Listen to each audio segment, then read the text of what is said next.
The first step in a powerful morning is not to do, but to be. When the alarm sounds, the natural impulse is to leap into action, to grab the phone, check emails, or mentally compile the day's to-do list. This is a mistake. It is an immediate surrender of your inner peace to the external world's demands. Instead, remain in a state of stillness.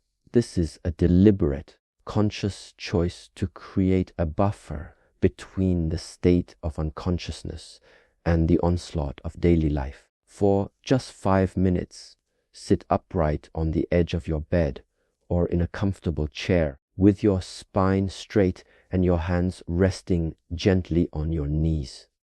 Close your eyes and simply breathe. This is not a time for planning, worrying, or even reflecting on dreams. It is a moment of pure, unadulterated presence.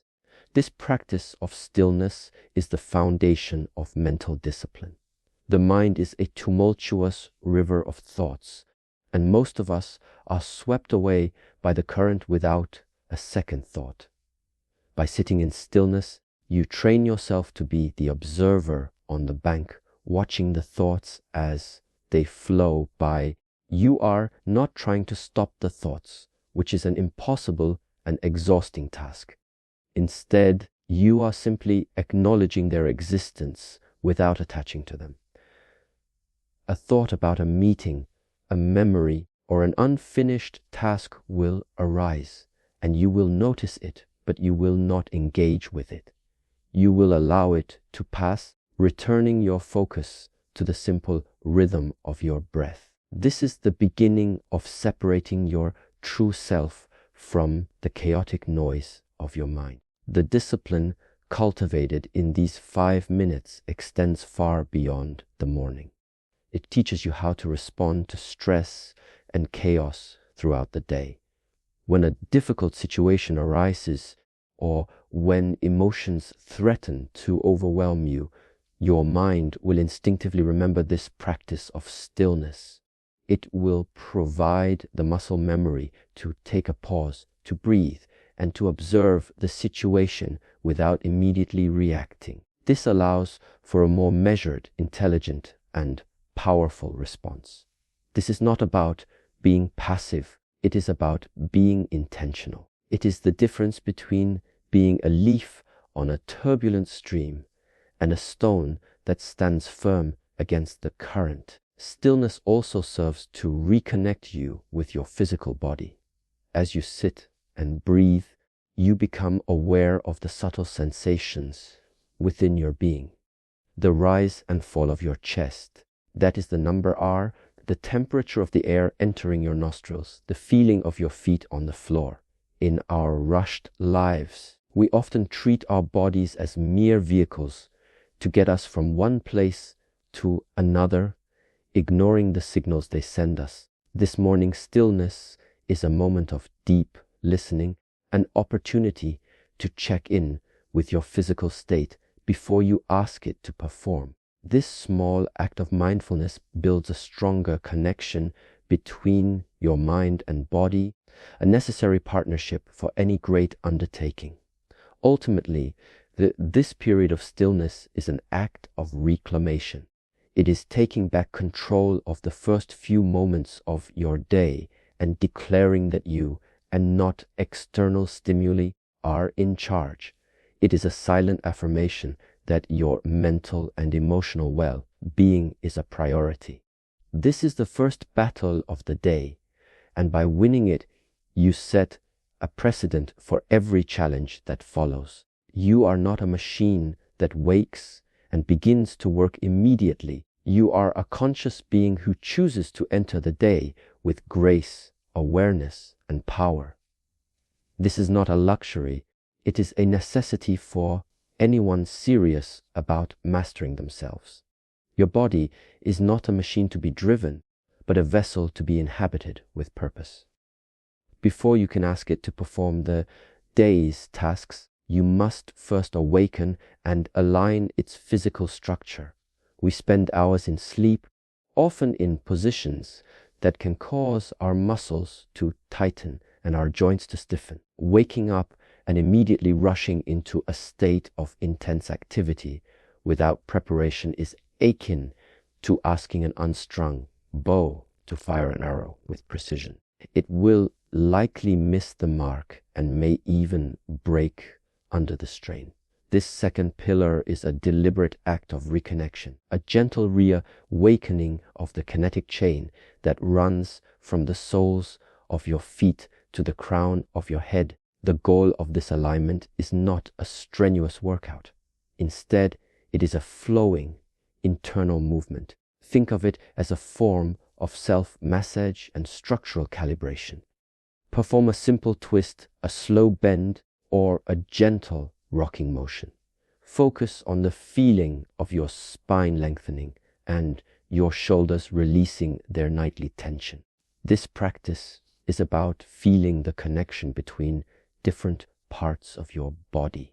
Notice how a slight shift in your hips affects the alignment of your spine, or how a rotation of your torso can release tension in your neck. This is a moment of listening to your body's current state and making subtle corrections to ensure it is ready to move with efficiency and grace.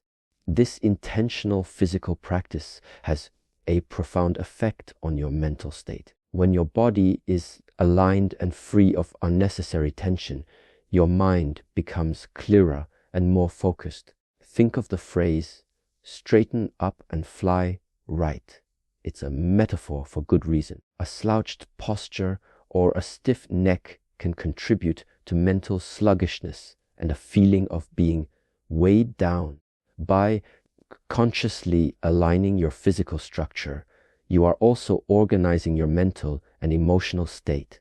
You are creating a state of internal harmony where your physical form supports and enhances your mental clarity.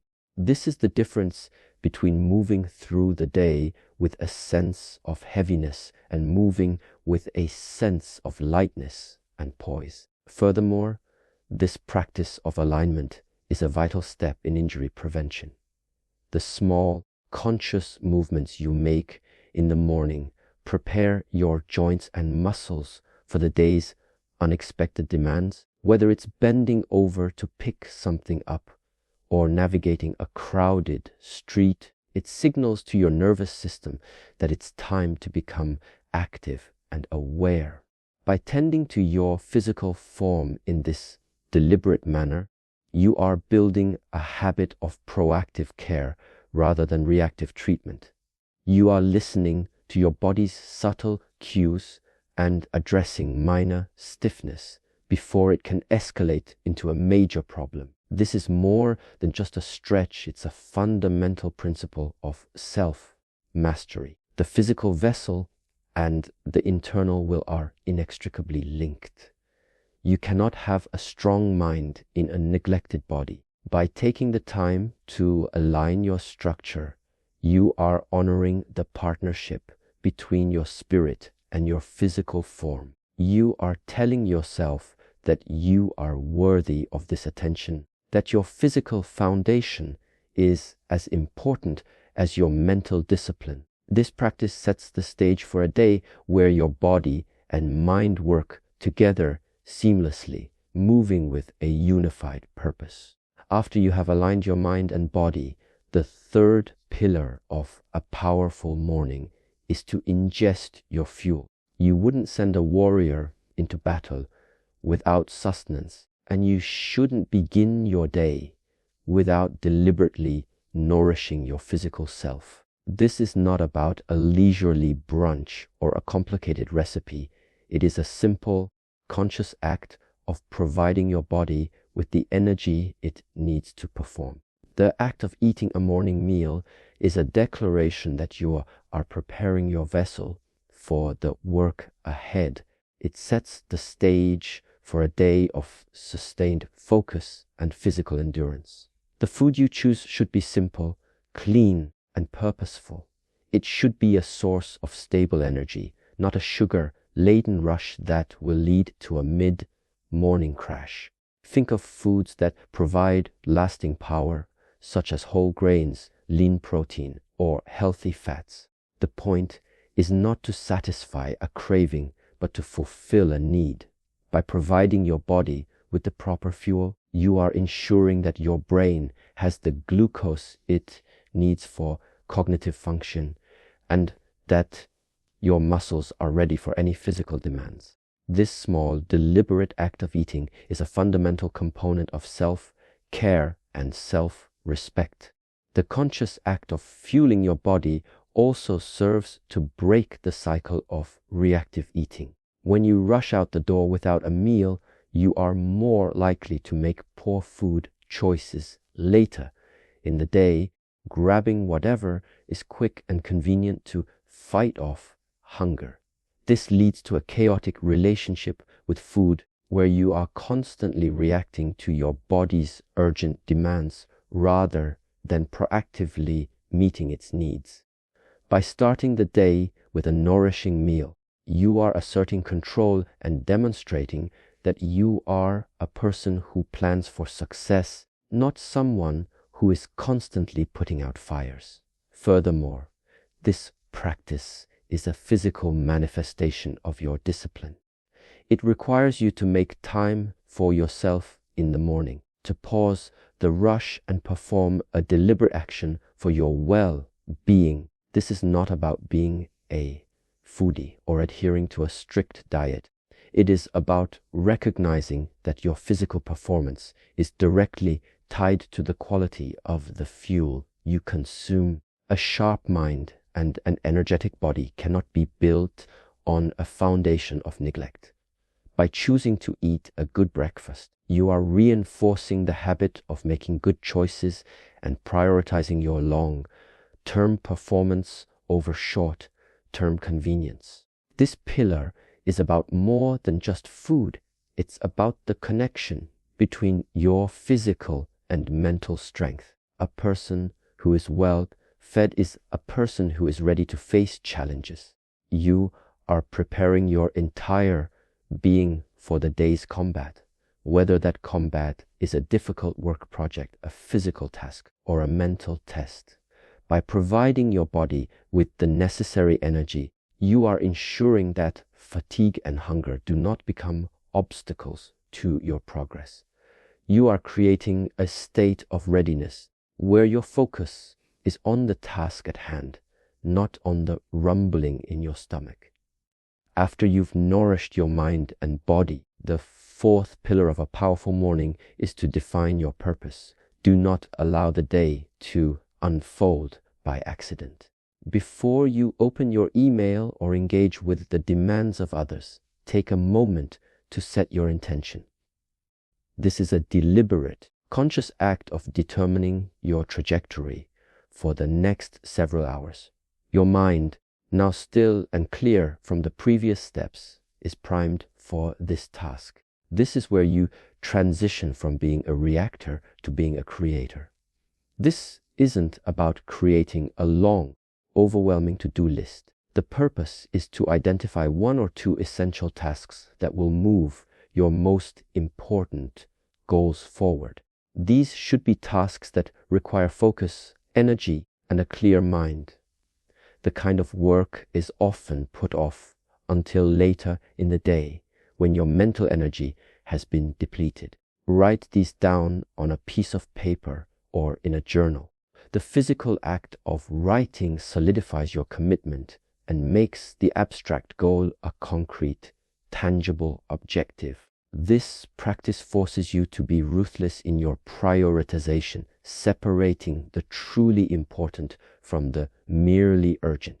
By defining your purpose, you are building a shield against the endless distractions that will inevitably assault your attention. When the first notification or email comes in, you will not be pulled off course. You have already declared what matters most, and you can now use that declaration as a filter. If a new demand does not align with your defined purpose, you can defer it, delegate it, or dismiss it without guilt. This is the difference between having a plan and hoping for the best. You are providing your day with a rudder, ensuring you sail toward your destination rather than drifting aimlessly. This pillar is a profound act of self-respect. It says, "My time and energy are valuable, and I will not squander them." It is a rejection of the modern default of being constantly available and responsive to every external ping. By taking a few moments to define your purpose, you are honoring your own goals and ambitions. You are demonstrating to yourself that your work is meaningful and that you are willing to invest your most powerful hours in it. This builds a deep sense of ownership and personal agency. Ultimately, defining your purpose is a practice of strategic focus.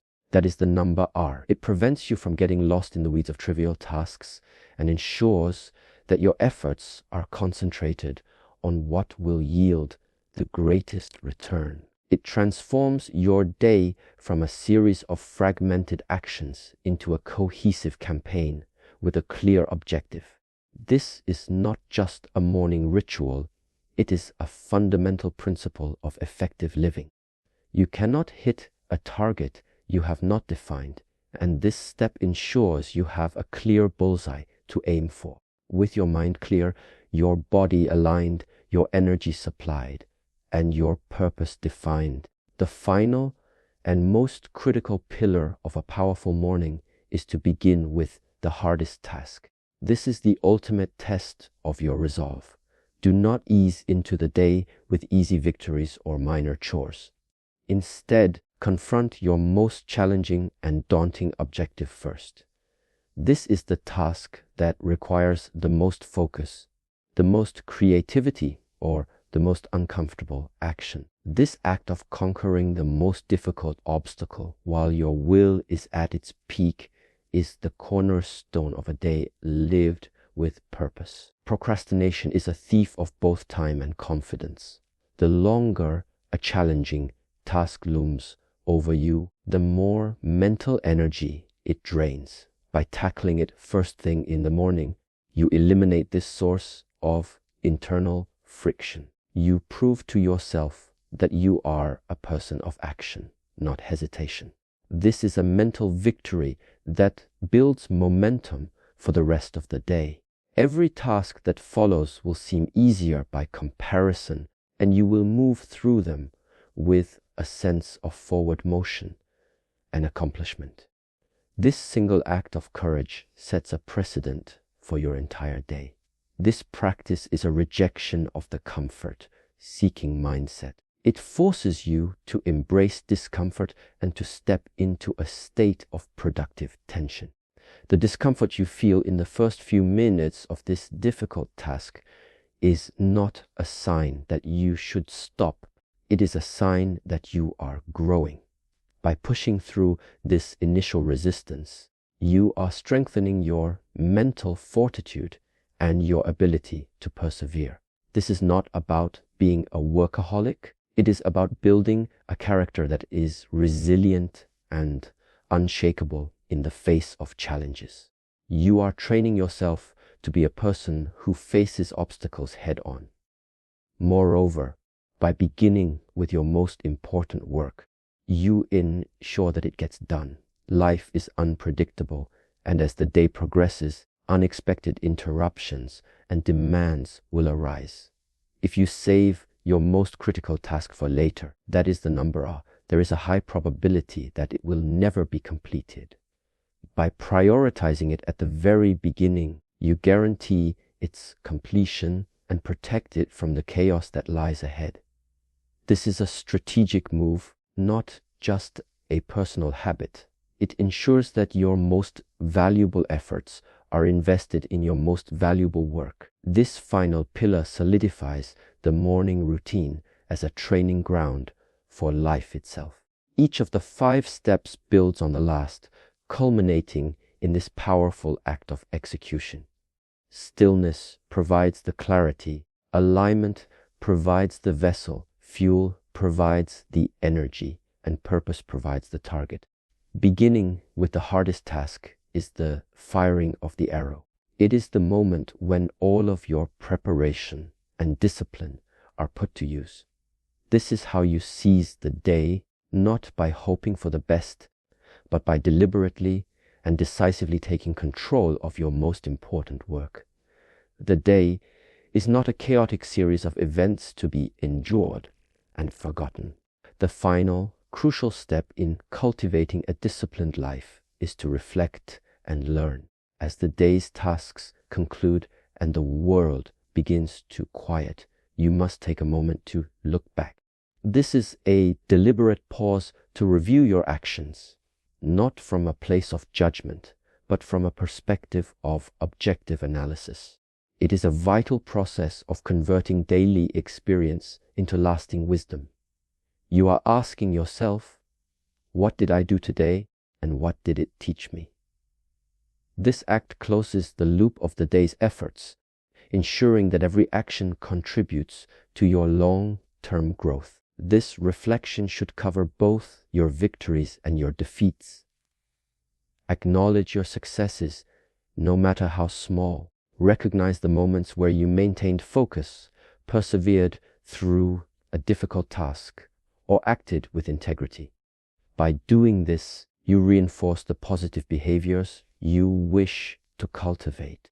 Equally important is to honestly examine your failures or missteps.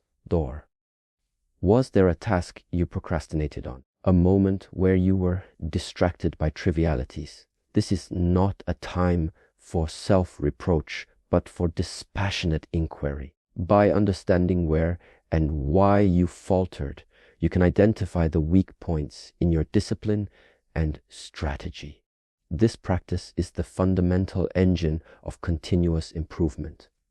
Without reflection, you are doomed to repeat the same mistakes. You become a person who simply goes through the motions, reacting to the day's events rather than learning from them.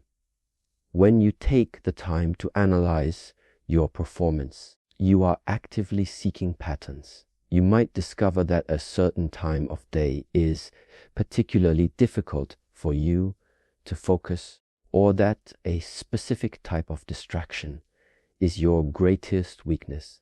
Armed with this knowledge, you can begin the next day with a revised and more effective plan, making subtle adjustments that lead to profound change over time. Furthermore, reflection builds a deeper sense of self-awareness. It forces you to confront the gap between your intentions and your actions. You may have started the morning with a clear purpose, but did your actions throughout the day align with it? By asking this question, you hold yourself accountable in a way that is far more powerful than external pressure. The number R audit strengthens your commitment to your goals and reinforces your identity as a person of discipline. It is a quiet conversation with your own conscience, ensuring that you are living in alignment with your values. Ultimately, this pillar of reflection transforms daily living from a simple accumulation of hours into a conscious process of self-refinement. It is the wisdom that separates the journeyman from the master. The master is not the one who never makes a mistake, but the one who learns from every mistake. By making reflection a non-negotiable part of your routine, you are turning every day, every task, and every moment into a lesson that helps you forge a stronger, more capable self.